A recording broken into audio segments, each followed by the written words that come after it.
È un conflitto che avrebbe radici profonde, una faida familiare quella che si è scatenata a Mestre nelle ultime settimane tra gruppi di giovani bengalesi. Sarebbe collegata alle divisioni tra il presidente e l'ex presidente di un'associazione con sede nel villaggio di Abdullapur e con una succursale proprio in terraferma.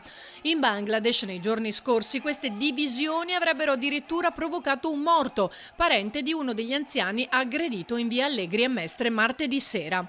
Alla base ci sarebbe una lotta di potere che vede coinvolto un potente politico nel loro paese e nello specifico un tentativo delle nuove generazioni di prendere il controllo. E sono proprio queste nuove generazioni a preoccupare la comunità integrata da tempo a Mestre. Secondo i dati ufficiali dell'Anagrafe di Venezia, le persone straniere registrate sono quasi 41.000.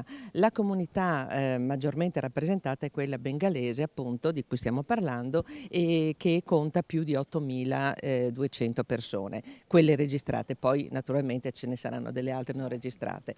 Però per la maggior parte i bengalesi che appunto formano questa grande comunità nel Comune di Venezia, ma che risiedono per la maggior parte, direi i 9/10 a Mestre, è rappresentata da persone pacifiche, da persone che lavorano, da famiglie. Opinione condivisa anche dal comandante della polizia locale Agostini, che esprime preoccupazione verso questi gruppi di giovani violenti e conferma controlli speciali in via Piave. Gli stessi bengalesi sono fortemente preoccupati di questa reazione, anzi di queste azioni che si sono svolte negli ultimi giorni, perché sono fuori controllo. Bisogna lavorare su due piani: un lavoro di controllo ed eventualmente repressione quando succedono questi atti violenti, e poi un controllo sociale che deve però partire innanzitutto dalla comunità stessa. E io stessa ho consigliato loro di prendere le famiglie, perché questi non sono ragazzini che sono arrivati da soli, hanno le loro famiglie, e le stesse famiglie fanno difficoltà a far capire loro che certi comportamenti non devono essere tenuti.